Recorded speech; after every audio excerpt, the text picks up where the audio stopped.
All right, so Sean, take us through what you teach to amateurs for fundamentals with pitching, what you really stress with them, and some common issues that they run into during your lessons. Okay, so I think just some basic fundamentals. I think obviously every shot in golf is different, right? Every lie is different. But I would say, look, just for a closely mown, flat slope, basic pitch shot, 30 yards and closer. Some things that I like people to do would be the following. Certainly setting up with your feet about a club head apart, I think is a huge part of the setup. Yeah. I think one of the things that a lot of amateurs, and even myself up to a few years ago, didn't quite realize is the importance of rotation when you are hitting a pitch shot. Really, I think the key fundamental is using your body in a way that it brings your arms and club along for the ride. So it's it's very much pitching for me would be a pivot. Okay. A pivot motion, and the arms and the club follow. So I think that from a setup perspective, feet close together. I like to see the ball in the middle of the heels. And I say heels because some people like to set up with a little foot flare, and they'll come in like, well, So that's going to look like it's wider than it is. yeah, they say, oh, well, the ball's in the middle of my feet, and technically it is. But then when I say, hey, turn your foot in, now all of a sudden it goes a lot more forward. So I think, club head apart, ball in the center. I like weight 50-50. You can set up with a little bit on your left side, but I like 50-50 because in the backswing, I like to see people fall just about an inch towards the target. Yeah. A little counterbalance move when they take the club back. So at the end of the backswing, they'll actually end up with a little bit more pressure on their left side as they start the transition. Can you talk a little bit about why it's important to shift the weight a little bit towards the target on the way back? I think it just helps ensure better low point control, to be honest with you. Yeah. I think if you look at all the best pitchers in the world, the majority of them will move just a small amount towards the target. I think it just helps ensure that, there's very little hitting behind, if that makes sense, just on a stock shot. Yeah. So we've got the feet, the ball position. I think another thing which is very important for pitching is the position of the spine at address. I think as best you can, trying to get that spine as perpendicular as you possibly can to the ground is important. Yeah. And there again, that's also going to be a huge part of controlling your low point. Certainly, if you're setting up with your spine tilted too far away from the target, it's going to influence quite a bit where the club's going to interact with the ground. And on the opposite end, if you're too much this way, it'll actually drag your low point too far forward. Okay. So I think, feet, weight distribution 50-50, spine as perpendicular as you can. It'll be a tiny bit because our trail hand is lower than our lead hand, right? And that would just be initially just some key things that I look for in a setup position. I think from down the line here, I think certainly standing a little bit closer on these shots is good. I think it makes it easier to pinch the club off the turf. I think another reason why I like to stand close is more because it makes it easy for me. I like to hit these shots with the heel of the club ever so slightly off the ground. Okay, yeah. We're trying to use the center to maybe slightly out on the toe in terms of the surface area of the club that we're going to use. And because of that, it will set our wrists in a little bit more of what we call ulnar deviation. Yeah. And basically, So it gets the handle up a little bit more. It gets the handle up, but as you can see from here, I physically cannot move this handle down anymore through my wrists. I can move it, extend radius through my elbows. So if I can set up with my wrists in terms of maxed out with this feel, then if I control my elbows, it's going to be very, very hard for me to increase radius. I can really pick that ball nice and cleanly through good wrist mechanics. Yeah. All right, so there's a lot there. So just to recap, we're trying to feet close together, weight 50-50, trying to get the spine perpendicular. We're trying to stand a little bit closer so that we can actually set up with the shaft a little bit up, the heel slightly off the ground, and trying to set up in this sort of a posture here. And then basically in our backswing, when we take the club back, we're trying to fall just a hair left. Nice. And then, like I said, the big thing that I think a lot of people need to understand in the downswing is the importance of your rotation. Yeah. I think a cue that I like to use with people as well is trying to sense on your downswing that the club shaft remains perpendicular to your center throughout. And you can see when I have followed through, my shoulders are perpendicular to my target. Even my pelvis is almost perpendicular to my target. My heel has gotten dragged off the ground because I have pivoted. Yes, you're almost, in a way, you're almost finishing your body in like a full swing position. Pretty much, yeah. Yeah. And that's why I think people just don't. Even myself, even up until a few years ago, I was like, it's just so important. Yeah. You know. So when I follow through, shoulders perpendicular, and then the shaft is perpendicular to my center. Okay. So I'm trying to. So keeping that radius consistent. Yeah, it's also what it does is as well as, and this is, we'll get into it a little bit about common mistakes that people make, but it's also in transition. I think one of the most important things that you do need to focus on is if your pelvis, torso, arms, and club are all moving together at the same speed, it actually helps manage the way you push and pull on the handle. Yeah. So I think one common mistake that a lot of amateurs do make is that in transition, you will see them drive their hands down towards the ball that way. Because they're afraid of chunking it. A little bit, yeah. I mean, pretty much that's exactly what it is, right? Yeah. They'll put the ball back in their stance, and then they will start driving this handle, their hands down towards the ground this way. Yeah. And what happens is when you direct a force this way or towards the target, the equal and opposite reaction is the club head's going to get further and further from the ground. And then you have to dip down to try to compensate for that. So then you will see them dipping the knees to try and replace the radius that they've lost because of this.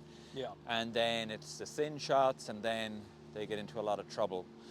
So that's why in transition, I'm always trying to get people to sense that the pelvis, torso, arms, and club all work together at the same speed. So if I hit one here, try and keep it nice and smooth.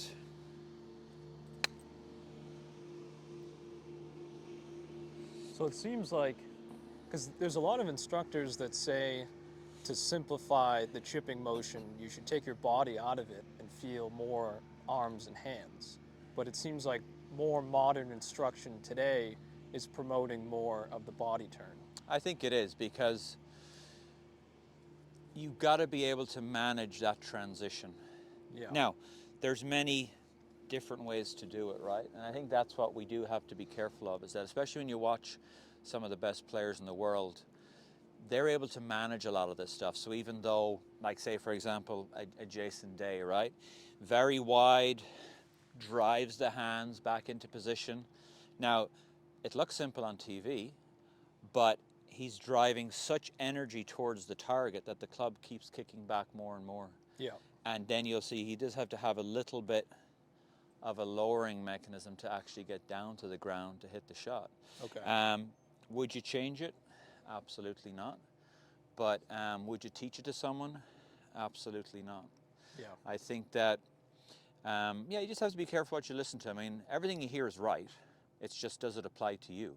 Yeah. And that's what's tricky about the YouTube stuff and Instagram. Like, everyone's right. It's just, does it apply to you? Yeah. Absolutely. But that's certainly something that the in-swing stuff, in terms of a fundamental, especially for this sort of shot, that I do try to promote is, can you use your pelvis and your torso basically to pivot in a way that it really keeps the transition quite smooth. Yeah. I think what we'll find is that with the best pitchers in the world actually versus an amateur, the best pitchers in the world their hand path will actually work slightly in. They'll actually be pulling the club into them, believe it or not. Just we can't see it, but that's the force that they're applying to the shaft, is that their hands are working in, versus the amateur, the hands will work down. Okay. And then, so that kind of lets the club head release a little bit after impact instead of a tiny bit. trying to push down and forward. Like it'll kind of release sight. Like it won't be quite that sort of a release, but it won't be this either, right? Yeah. So I think a good little drill that I'll have people do is I'll just have them take it back to parallel to the ground on the backswing, and then I'll just have them feel like they pull the club this way as they pivot. And within reason, it's a little bit of a scary drill that I learned a while ago, but as you pull the club in, the club then will release out down to the ground. That one spun a lot. I nipped that one nicely. Yeah. But, that's certainly one little drill that I will have people work on. They feel they're going to miss the ball because they don't like the sensation of this feel where you're pulling it into you. Yeah. I think another drill that I learned a few years ago, and I would say shout out to James Ridyard and everything he has taught me. I mean, he's basically been the one guy that has really influenced my short game teachings. Yeah. And I mean, he is amazing. He really is. And he does the wedge matrix. So I'm part of the wedge matrix team, Okay. or the community, I should say. And the stuff that I've learned from him, I mean, there was one shot, and I'll show you this drill now. And this is a really cool drill that I learned where we take it back to what I call just 45 degrees. Take your elbow and pin it to your side, and then complete your backswing, and then hit, and try to sense that elbow never comes off your rib cage. Okay. So I think a couple of things that does promote is it helps you to gain a better appreciation for your arm and how it manages the radius. Yeah, if you're extending it. Exactly. I think what it also does as well is it's going to give you a real sense of, okay, if I want to get this club head back to the ball, I'm going to have to really turn my body like no other in order to move the club. Yeah, you can't do it by just pushing the hands and arms forward. Exactly. So this is a drill, and I remember hitting a shot doing this, and I never struck a pitch like it in my life, and I left that day knowing this is it. I've found the secret, per se. So back to kind of what I call 45, pin it, complete, and then hit like so. Yeah. And just the first time I tried it, it was the purest strike that I've ever had. So it seems like if a player can get themselves into the setup that you were talking about, then really all they're doing is turning their body back and through, and everything else is staying pretty quiet. Within reason, it is. Yeah. And I mean, I think that's what you'll see with good pitchers, is that there's very little going on, especially on this sort of a shot. Like, if the club gets out of position for your amateur golfer on these short shots, there's not enough time to fix it by the time you get into impact. Right. So, on the long swing, we can get away with some other stuff, right? Whereas if we're a little bit out of position here, or we can make up for it. But on these shots, there's no margin for error. Like, everything has to be in a really good spot. So yeah. To your point, you get your setup. You're relying heavily on the pivot, moving the club around you. And then I think, from a arm structure standpoint, I think if you can keep your elbows reasonably soft, obviously not hyperextending or not pulling into you, then within reason, we'll hopefully be able to kind of pick this ball off the turf every single time, nice and cleanly. Yeah, I think the biggest mistake I'm seeing in short game lessons is players are setting up to the ball like they're going to hit a driver or a full swing 6-iron. And then because their feet are so wide, the handle gets lower. They end up either swaying back and forth, or they just start using their hands too much. Yeah, Right. So that setup that you're talking about is really important. It is, and I think that when I first ask people to set up like this, they're like, "Are you serious?" Is it? Yeah. Yeah, I'm like, "Yeah." I says we need as much rotation in this motion as we can put in, and certainly by having a wide stance, very difficult to do. And to your point, with the wider stance, it does make it easier to go a little bit right and left and back and forth, right? Yeah. So the feet close together will make it obviously much easier to stay centered. Certainly not move this way, and it'll even make it just a tiny bit easier to fall just that smidge into your lead side. Yep. When you're making your backswing, Absolutely. So that's kind of the setup in terms of the feet, the spine, falling left. Obviously, if you can kind of keep your elbows somewhat soft, then in theory, you will hopefully never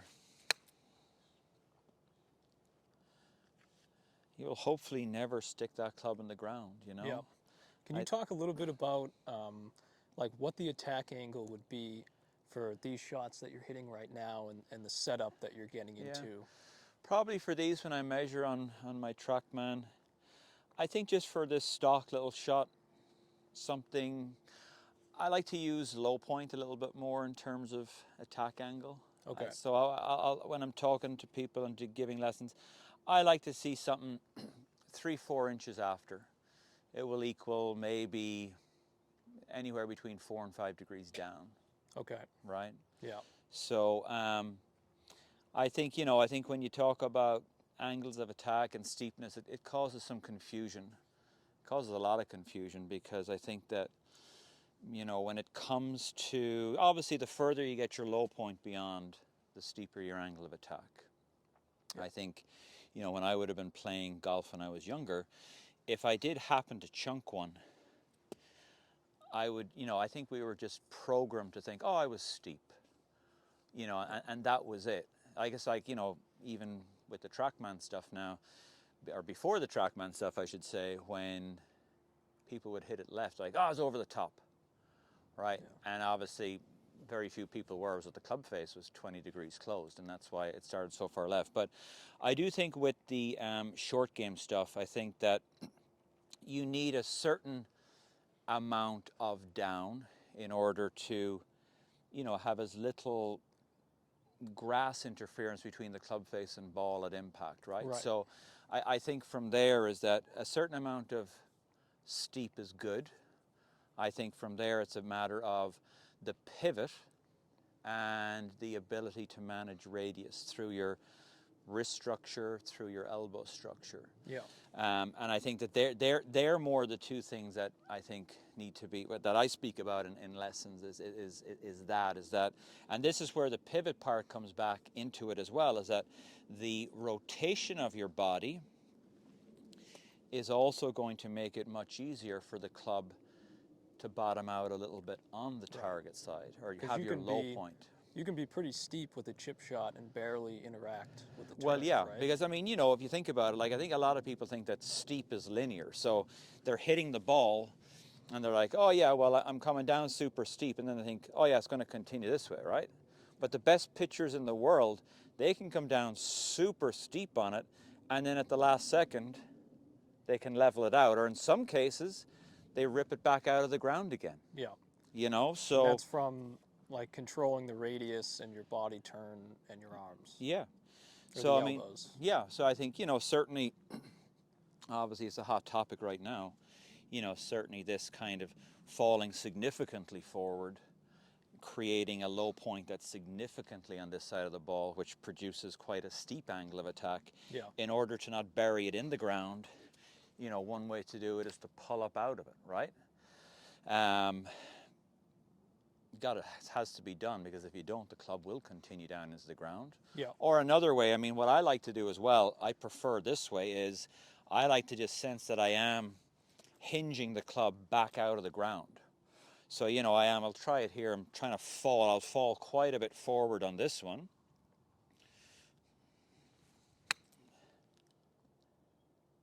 Yeah, so the angle of attack there must have been pretty steep and you barely took a divot. Yeah, exactly. Like that was probably 8-9 degrees down. Yeah. And what about, like, I think some instructors would argue that you don't get as much versatility around the greens if you have an attack angle that steep. I think that, yeah, I think I'm not comfortable doing it because the ball comes out too hot for me. Yeah. I think if I'm forced to do it, I will. I think there's certain occasions. Now, I think another thing you also have to remember as well is that in order to pull it off, you need an exceptional lie, right? You need a premium wedge. So this is my first day using this new Vokey that I got. You need a premium golf ball. You need dry conditions. So before you even hit the shot, you need to have this available to you before you even take it on, right? Yeah. And then from there, yeah, I mean, it's one thing about, being steep and angle of attack, but ultimately it's spin loft that really is what we're chasing to create the spin. Could you just explain what spin loft is? So spin loft would be your dynamic loft minus your angle of attack. So that's the formula. So say, for example, you have a 60-degree wedge.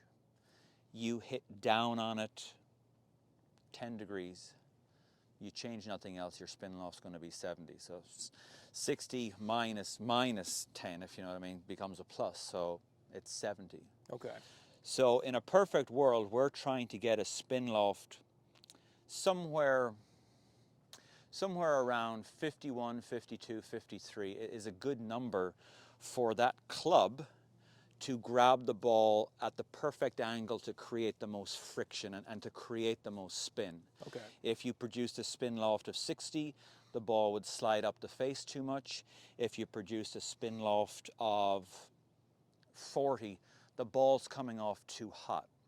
So what you're trying to do is that within reason, if you think about it, if you can get your dynamic loft at impact to be about 42, 43 degrees, if your angle of attack is 10 down, you're going to produce a spin loft 52, 53, whatever the dynamic loft and angle of attack are, right? Okay. So that's basically kind of the formula. And yeah, so, we're trying to get that low point to be quite ahead so that the angle of attack, say you're probably looking at 6-7 inches after the ball, which will produce close to 10 down. Yeah. And yeah, it's a fun shot to try and play, but for the amateur golfer, it's hard to pull off. I think if you're a touring player, yeah, they've got the lies on every single shot, right? In terms of their fairways are like most people's greens, right? So they don't have any interference between the club face and the ball, so it automatically becomes easier to spin. Okay. And then with very good technique, when they get the angle of attack right, when they create the correct dynamic loft, they're able to grab the ball with that magic spin loft number and get that thing to behave the way they want. Yeah.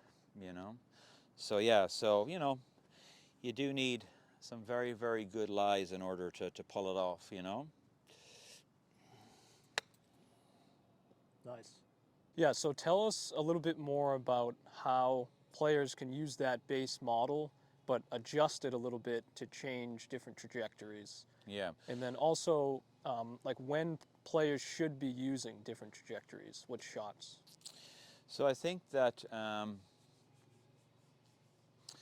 it's a good question. I think ultimately it boils down to the person's skill level. I think that plays a huge part in it. So, certainly an exercise that I've learned is, even just a simple, we learned a 5-ball challenge. And just basically you're just taking center ball position, middle of your heels, and you're just trying to manipulate the angle of attack and dynamic loft. So say, for example, I'm going to go steep and de-lofted. Now this one always is a tricky one for me. and it will obviously come out at a certain height. Yeah. And then the next one would be steep and lofted. So you can see that that one came out a little bit higher. And a lot more spin, too. Yeah. And that one, you just felt more release in your hands and wrists? Yes, exactly. Yeah, Okay. yeah. I felt on that one that there was a situation where the club head was beating my hands a little bit more back to the ball, just kind of soften up the dynamic loft a little bit at impact, right? Okay. And then, you know, you could do shallow de-lofted. So this one, I'll really try and keep the club a little bit lower to the ground. Yeah. And then we'll do shallow lofted.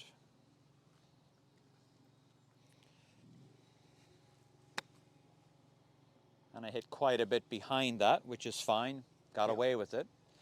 But these, and then the last one will always be back to your stock technique. So just neutral, neutral, neutral angle of attack, neutral loft in terms of your stock technique. And what are some specific scenarios where, you know, a higher handicap player would think about trying to change trajectory? You know, where they would have to go higher? Yeah. Or when are you mostly just suggesting that base shot? So I think on this base shot, the base shot will always be more favoring a mid-flight to a slightly lower shot. Yeah. I think that obviously if we have to go up a hill, that's going to change. Your trajectory is going to have to change, because, you know, even on this little stock one here, you know, it's probably only going to get about, Yeah, it's pretty low. 3-4 feet in the air, right? So, you know, that's certainly. But you need to have room on the green to let that roll happen. Yeah, you do, for sure. Yeah. So yeah, so like say for example we're going to that pin front right, then certainly we're going to have to play a different type of shot, right? Yeah. So I think what you have to remember is that as you go higher, you know, we'll open the club face a little bit. And with that, we'll actually start to stand a little bit further from the ball and start to lower the handle a little bit. So we're changing there again. This is just baseline. This is just your stock little pitch shot. But from there, you've got different angles of attack. You've got different dynamic lofts you're producing. And that's just from middle ball position. You can do the same 9 shots or 5 shots. There's actually a 9-shot part to this as well. But you can do it ball position back and ball position forward. Yeah. But yeah, to answer your question, I mean, if I'm going to this front right one and I want to play it a little bit higher, I'm going to take that club and open it a hair. Yeah. And this is getting me away from baseline. This is now going into more of obviously a higher technique, right? So I'm going to open that club face. I'm going to lower this handle a little bit. I'll maybe widen my stance a hair. And this one's going to be a little bit wristier. So I am going to set the club a little bit more so that I've got something to let out during impact to get a little bit of height. So to this one here. Yeah, nice. You know, it came out a lot higher, right? Yeah. So it's with short game, as you know, there's hundreds of ways to play shots. Yeah. I think if you can kind of get one basic shot and then branch off from that. So basically what you're saying is if you can get that baseline model down and that setup and that motion with your body turn, it's pretty easy to hit different shots just by adjusting the face and the ball position a little bit. Yeah, it is for sure.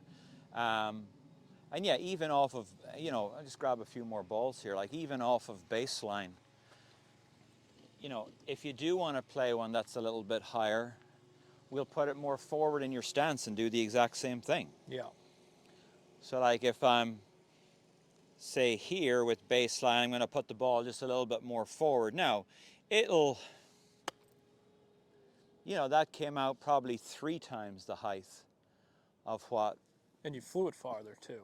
Yeah, well I had to, because obviously it's, rolled out less. Yeah, exactly. And then I could do baseline and put it off my back foot. And then this will probably come out a foot or 2. Yeah. Yeah, came out a little bit higher than I expected, but Still a little bit lower, and you yeah, flew it less distance too. yeah, exactly. How much are you stressing to your players to focus on the landing spot when they're chipping? I think with the higher handicaps, I'm doing it a little bit. I think with the better players, I'm more trying to get them to picture the trajectory of the shot. Yeah. I think with good trajectory comes good distance control.